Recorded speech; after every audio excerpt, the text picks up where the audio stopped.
ॐ भूर्भुवः स्वः तत्सवितुर्वरेण्यं भर्गो देवस्य धीमहि धियो यो नः प्रचोदयात्। ॐ शान्ति शान्ति शान्तिः। I am giving this video of Mahavatar Babaji's teachings. Mahavatar Babaji wanted uplift the spirituality level of the human beings because human beings they have completely forgotten their spiritual values and completely indulged in worldly affairs and materialism. So this does not augur well for the human beings on the planet Earth. So now I start the video about the teachings of Mahavatar Baba. In the Kumaon foothills of the Indian Himalayas that lies in the Uttarakhand state of India, birthplace or home of many of India's great saints of the past and present, there lived Sri Hera Khan Wale Baba. See, Himalayas is known as Devbhumi, the land of gods. To those who asked, Hera Khan Baba sometimes acknowledged that he is the Shiva Mahavatar Babaji. So he is incarnate of Lord Shiva, known to hundreds of thousands in the world through Paramhansa Yogananda's autobiography of a yogi. A Mahavatar is a human manifestation of God not born of woman. Sri Babaji. Sri is a title of respect. Baba is a term used for a renunciate or saint or a holy father. Appeared in June 1970 in a cave that has been holy for thousands of years at the foot of Kumaon Mountain, Kumaon Mount Kailash, across the sacred river Gautama Ganga from a remote village called Harakhan in the Nainital district of Uttar Pradesh. He had no known parents or family. He appeared as a youth of 18 or so, yet he displayed great wisdom and power. Divine powers from the start. Some Harakhan villagers saw him as an old man with a long white beard, others as a young man with a long beard, others as a beautiful young man with no beard. Two men spoke to him at the same time. One saw an old man with a beard, the other saw a young man with no beard. He was seen in different places at the same time. He knew the scriptures and could quote them in Sanskrit as well as in Hindi, yet there is no evidence of his having been educated. He ate almost nothing for months on and 2 or 3 years, yet his energy was boundless. Late in September 1970, he walked to the top of Mount Kailash with a small group of men, seated himself yogi fashion at the small old temple there and sat for 45 days without leaving his seat, meditating much of the time, talking occasionally, preparing and blessing fruits and vegetables to give to others, and starting to teach the message he brought to the world.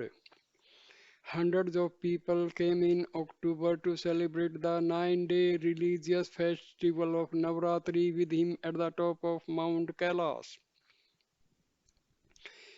His coming has been foretold both by ancient scriptures and the preaching and prophesying of a 20th century Indian saint called Mahendra Baba or Mahendra Maharaj. As a child, Mahendra Baba was healed by a vision of Babaji and the Divine Mother. He saw Babaji again on an early birthday when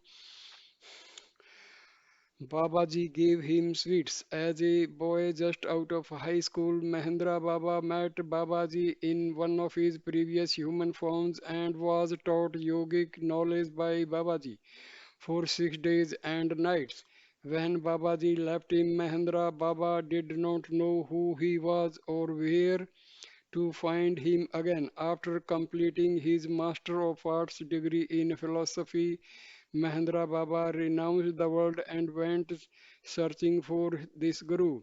Walking through the Himalayas in India, Nepal, Tibet, and China, he then spent years at temples in the Indian states of Gujarat and Uttar Pradesh and developed a reputation as a saint. Only after 20 years of more searching and waiting was he led back to the Kumaon Hills where Babaji appeared to him again in a locked room in a remote mountain ashram. After this appearance of Babaji in the flesh, Mahendra Baba at Babaji's instructions began a mission of preparing for Sri Babaji's return to the world in human form. For many years, he went around India preaching that Babaji would return to transform the world by changing the hearts and minds of men. He described what Babaji would look like, including the scars on his right leg and left arm.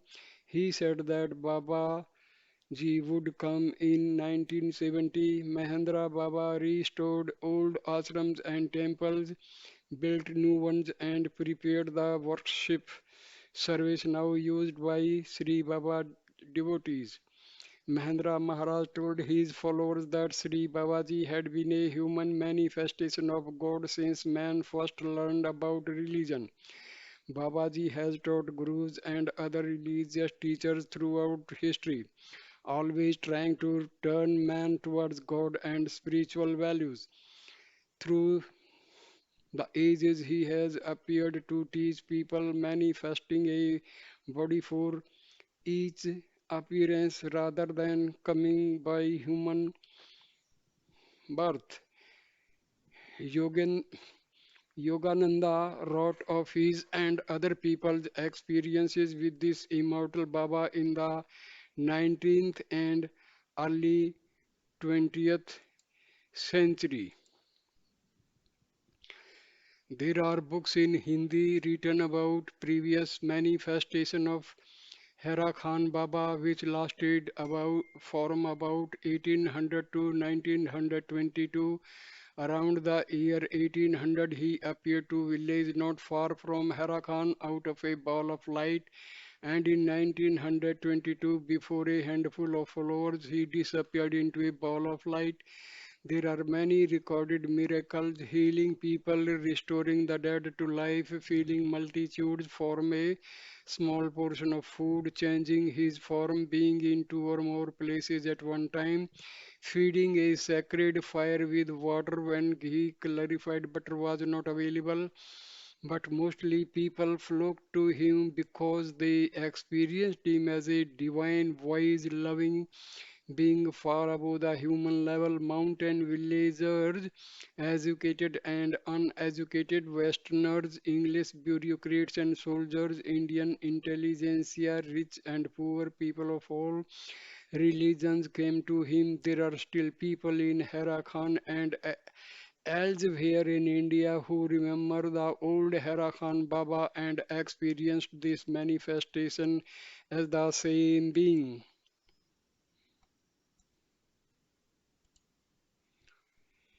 There are evidences of yet earlier manifestations.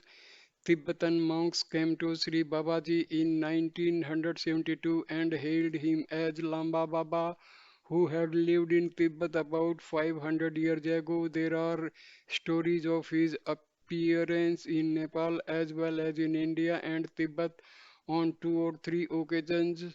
Baba said he was one of the teachers of Jesus Christ. Most of Sri Babaji's followers experience and worship him as a true, ageless manifestation of God. The big and little miracles he performed daily in the lives of his followers, his reading and responding to their thoughts before they were uttered, his healing, his guidance, his teachings are at level beyond even advanced human ability. The dramatic external miracles were infrequent. Most of his miracles occurred in the minds, hearts, and lives of his followers. Miracles of understanding, guidance, teaching, and support when, where, and as needed. Sri Babaji said that mankind is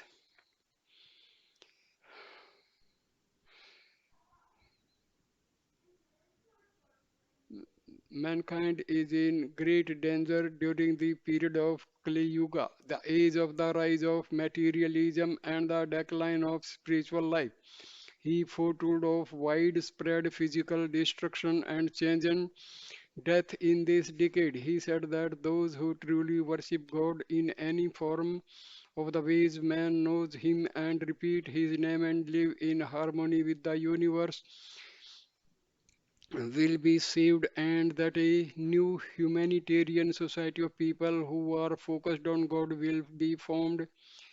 In order to focus people's mind on God, Babaji taught people to repeat the ancient mani mantra Om Namah Shivaya. It is a Sanskrit phrase which means something like I surrender to, bow to, take refuge in God. Repetition of Om Namah Shivaya is a pathway to unity with the Supreme God. The name of God used in this mantra is Lord Shiva, who is a Hindu conception of the ones of Supreme God. This mantra has been used for millennia and taught by saints and gurus in India and the West. Constant repetition of a mantra, the repetition is called japa, focuses the mind on God, opens one's heart on and God to mind to God, and stops or reduces the inherent tendency of one's mind to constantly plan, worry, daydream, or otherwise prattle away in really useless activity. The main purpose of Sri Babaji's coming in a human manifestation at this time was to reform the hearts and minds of man. He came to remove confusion and evil from mankind. Babaji once said, the mind can be purified only by japa. This is the only medicine for the disease of mind. While your mind and heart are impure, how can God live in your heart? The water to clean your heart is the name of God. So teach everyone to repeat the name of God everywhere. The mind that is generally focused on God's name responds when the need arises spontaneously to perform its required functions quickly, easily, and well. Babaji emphasized Om Namah Shivaya but also gave other mantras on occasion.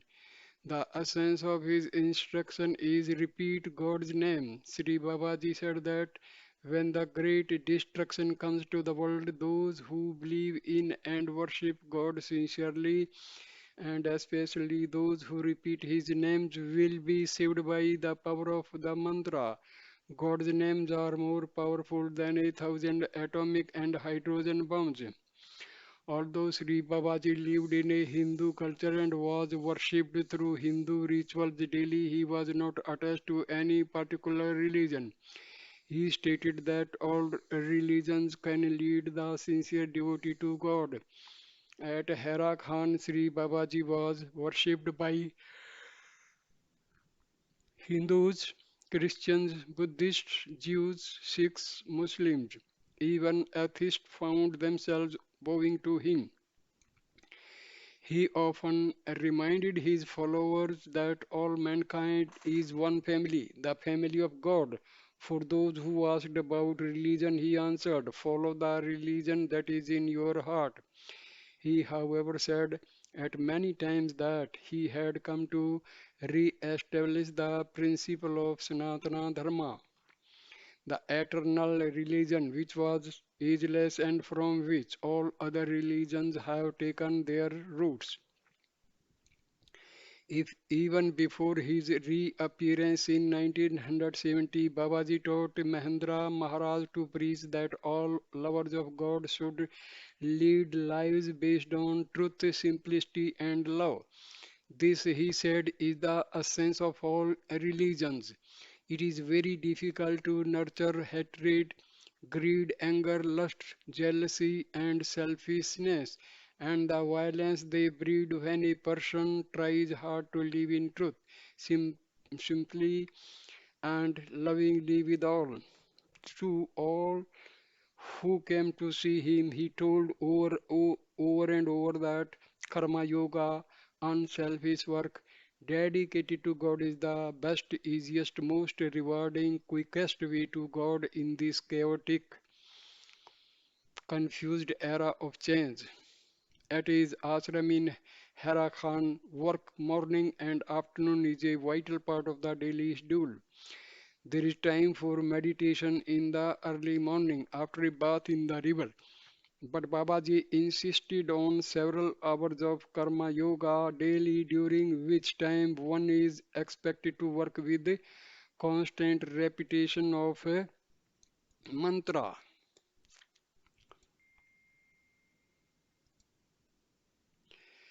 to follow and demonstrate the path of truth, simplicity, and love is man's supreme duty, and the higher yoga. Diligent work is a quality of this path, for laziness is death on earth. Only by work can one claim victory over karma. All must strive to do their duty in the best way possible and not wander from that duty. Service to humanity is the first duty. During these times, inhumanity and laziness have increased. So, it is important that your work hard and it is important that you work hard and not lose heart. Be brave, be industrious, work hard, and have courage. Although Sri Babaji called many Westerners to him by dreams, visions, pamphlets, or simply through one friend telling another about him, he did not seek to establish a great personal following. His small ashram 4 miles away, winding riverbed from the end of the nearest country road, could not accommodate the thousands who have flocked to other saints and gurus. But though he had made no general call for people to come to see him, he did want all the world to hear his message. During the first year or two after his appearance, Sri Babaji hardly spoke at all in public.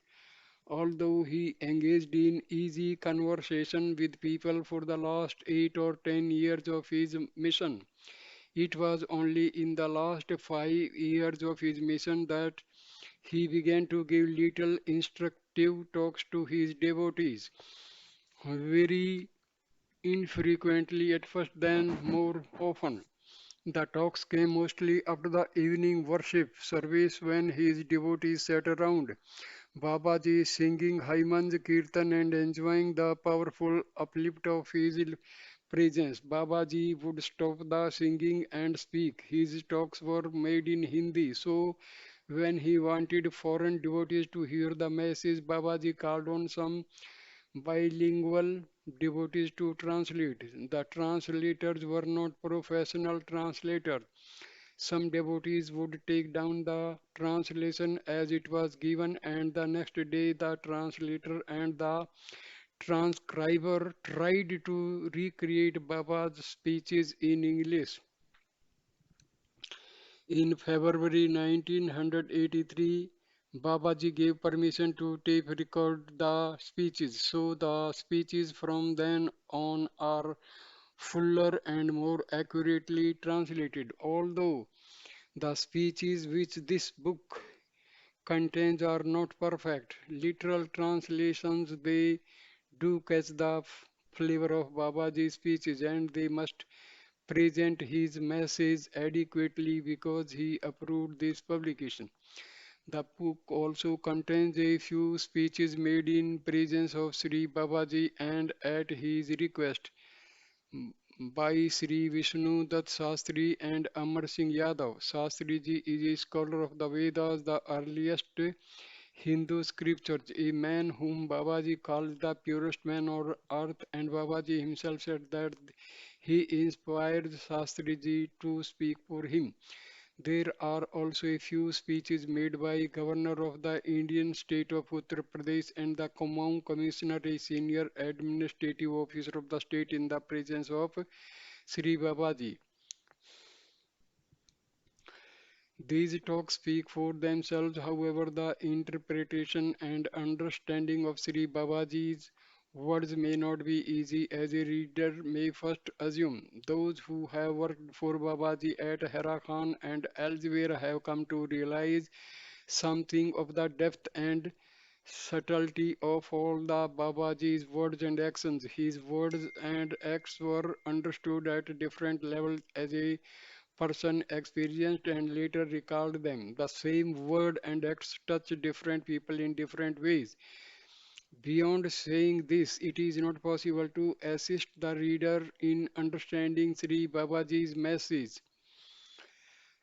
except perhaps to note that the old methods of thought are not going to serve in the new world any better than the old patterns of social action. Sri Babaji speeches reflected his consciousness of himself as a manifestation of God. He often called himself in these talks Sri Mahaprabhuji, a Hindi expression for the Supreme Master. For those who know him as a manifestation, incarnation of God, these speeches presents a consistent, powerful, inspiring message from a loving God who seeks to guide his devotees through a time of chaos and destruction into a new promised land, a society based on high spiritual and moral values. Others have used some of these speeches to conclude and argue that Sri Babaji was just another scheming Baba with a plan to seek political power and material wealth. In the age-old tradition of gurus, Param Gurus, the Supreme Guru Sri Babaji spoke the truth and leaves it up to the reader to make of it what he or she will. Sri Babaji did not require people to see or worship him as a manifestation of God in order to come to him, and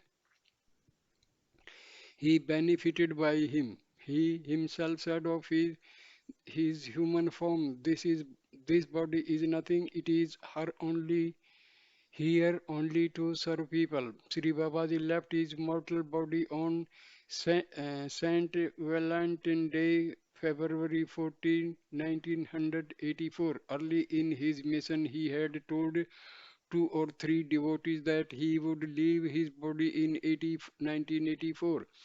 Before he came, he told Mahendra Maharaj that he would come to give message to mankind. He came, he lived his message, he spoke his message was published, and having completed this mission, he left. As the governor of Uttar Pradesh, the Honorable C.P.N. Singh remarked, there is no difference between his speech and his action.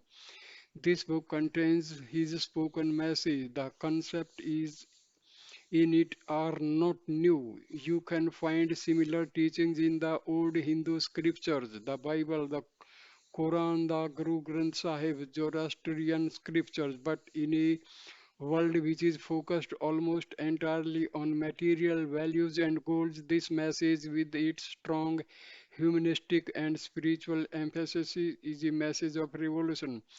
Babaji frequently warned that a revolution, Mahakranti, is coming. He told what he would be like and how to survive. On the 13th of February 1984, he told some visitor, the Mahakranti must come because everyone thinks in terms of I and my, and everyone wants to be big and no one wants to be small. The revolution that he came to inspire is a revolution of thinking and feeling, of mind and heart, but he indicated that it could not take place without a physical material revolution that would destroy the old society and patterns thought. He came to show mankind how to live to serve man on the highest level. Let him serve you. So, the main purpose of Babaji's arrival in the human form was to uplift the spiritual level of human beings. So, I end the video here. Thank you for listening and watching this video. Please comment, like and share the video and subscribe my channel. Thank you. Namaste.